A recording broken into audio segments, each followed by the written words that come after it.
Cucumber bytes ఈ డిష్కి కావాల్సిన ingredients ఒకసారి చూద్దాం. క్యూకంబర్ అంటే కీరా, అలాగే టొమాటో, ఇది గర్కిన్స్ అంటారు.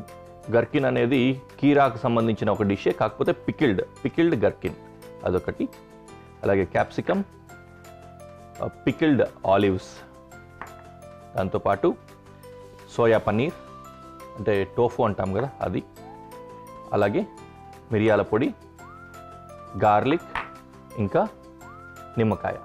వంట మొదలు పెట్టేసుకుందాం. ఫస్ట్ కటింగ్స్ ఉన్నాయి బోల్డ్ అని, చాపింగ్స్ అన్నీ కూడా చేసుకొని మంచి మిశ్రమాన్ని సిద్ధం చేసుకుందాం. ఫస్ట్ 1 by 1 కటింగ్స్ అన్నీ మొదలు పెడదాం. అన్నీ బాగా ఫైన్ చాప్ కావాలి.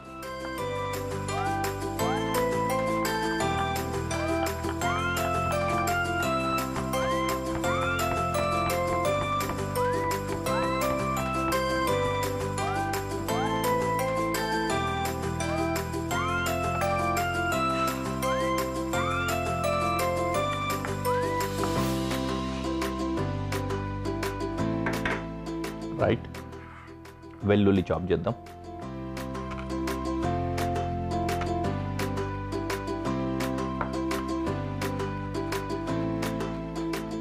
మంచి పార్టీ స్నాక్ అవుతుంది తెలుసా మీకు ఇది. వెజిటేరియన్లో పార్టీ స్నాక్ లాగా ఏదైనా పెట్టుకోవాలన్నా కూడా దీన్ని తయారు చేసుకోవచ్చు. ఈ సాల్సా చాలా బాగుంటుంది. ఇదే సాల్సాని you can have with crisps అంటాం కదా, పాపడాల కింద కానీ లేకపోతే ఏదైనా ఫ్రయామ్స్ ఏవైనా ఉంటాయి దాంట్లో కూడా పెట్టుకొని తినచ్చు. చిప్స్ కానీ ఇట్లాంటి వాటితో కూడా తినచ్చు.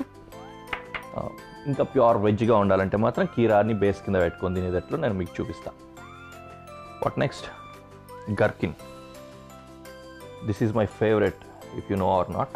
చాలా టేస్టీగా ఉంటుంది, పుల్లగా, హెల్దీ కూడా.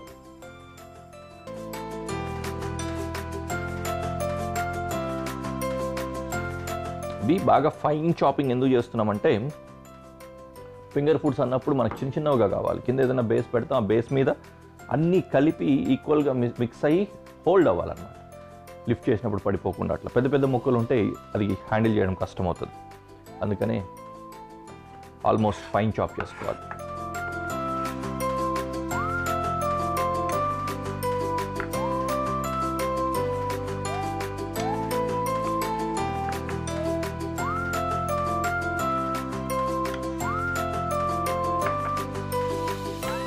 ఆలివ్ ఒకటి అలాగే ఉంచుకుంటా, గార్నిష్ కోసం ఒకటి మాత్రం చాప్ చేసుకుంటా.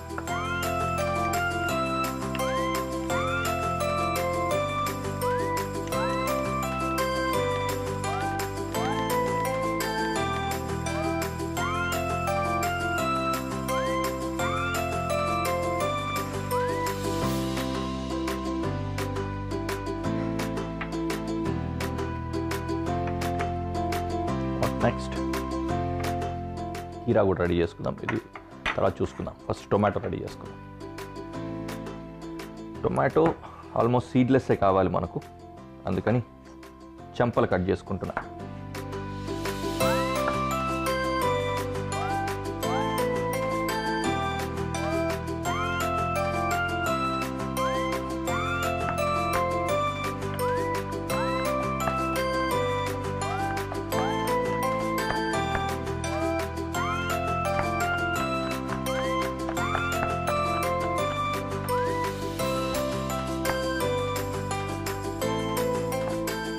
పర్ఫెక్ట్గా ఉండాలన్నమాట నైఫ్.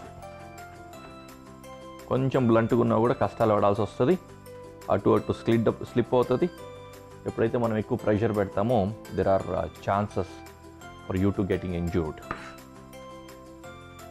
అందుకే ఎప్పుడు నైఫ్ షార్ప్గా ఉండాలి. పదును ఎక్కువ షార్ప్గా ఉన్న నైఫ్ కంటే కూడా మొద్దుబారిపోయిన కత్తితోటే చేతులు కట్ చేసుకునే ఛాన్సెస్ ఎక్కువ ఉంటాయి, if you know that properly.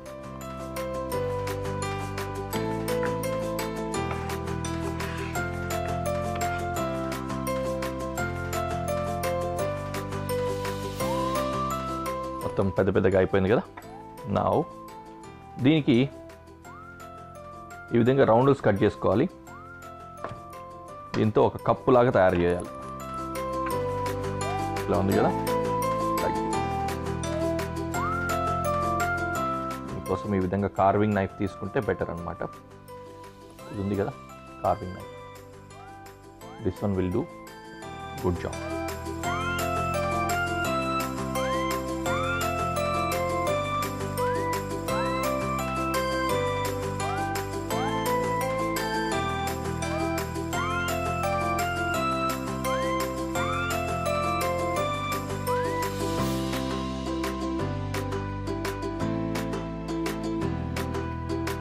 ఓకేనా?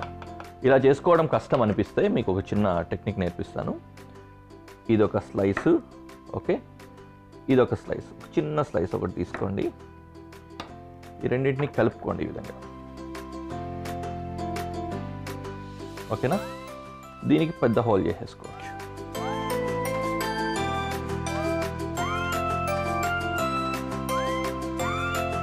కదా, దీని కింద మూతలాగా ఇలా పెట్టేసుకున్నాం అనుకోండి, రెండింటిని కలిపితే కప్ అయిపోయింది. బాగుంది కదా? So you can do this also if you want. Right, anyway ఈ విధంగా మిగతా కూడా చేసుకుంటాను. ఆ తర్వాత ఏం చేయాలనేది మీకు చూపిస్తా. ఇప్పుడు మనం ఇది సాలడ్ రెడీ చేసుకోవాలి. దీనికోసం గర్కిన్ వేసుకున్నా, అలాగే capsicum or bell peppers, garlic, olive,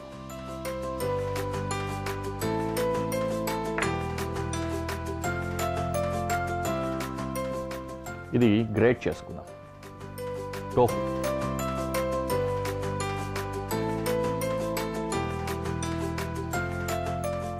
క్రమ్ చేసుకోవచ్చు, అంటే చేత్తో నలిపేసుకోవచ్చు. నలిపిన దానికంటే కూడా గ్రేట్ కొద్దిగా నీట్గా వస్తుందన్న ఉద్దేశంతో నేను గ్రేటింగ్ చేసుకుంటున్నా. ఓకే, క్రమ్మింగ్ కన్నా కూడా ఇక్కడ వరకు డన్. దీనికి సీజనింగ్ మిరియాల పొడి ఇంకా ఉప్పు వేసుకుంటాం.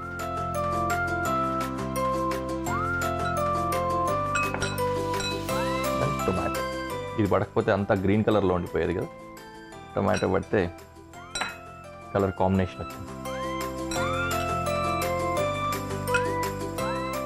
కొంచెం నలిపినట్లుగా కూడా కలుపుకోవచ్చు, మరీ పిసపిస చేయకండి. కొంచెం నలిపినట్టు చేస్తే దాంట్లో ఉన్న జ్యూసెస్ మిగతా వాటికి కూడా మిక్స్ అయ్యి ఈవెన్ ఫ్లేవర్స్ వస్తాయి. డన్. సో ఇలా చేసుకొని ఒక బౌల్ కట్ చేసుకున్నా కదా, ఇందులో ఫిల్లింగ్ చేసి చూపిస్తాను. ఈ విధంగా ఫిల్ చేసుకోవడం. ఓకే, మొత్తం ప్రాసెస్ చూపించేశాను. ఈ విధంగా మిగతా కూడా చేసి ప్రెజెంటేషన్లో పెట్టి మీకు చూపిస్తాను.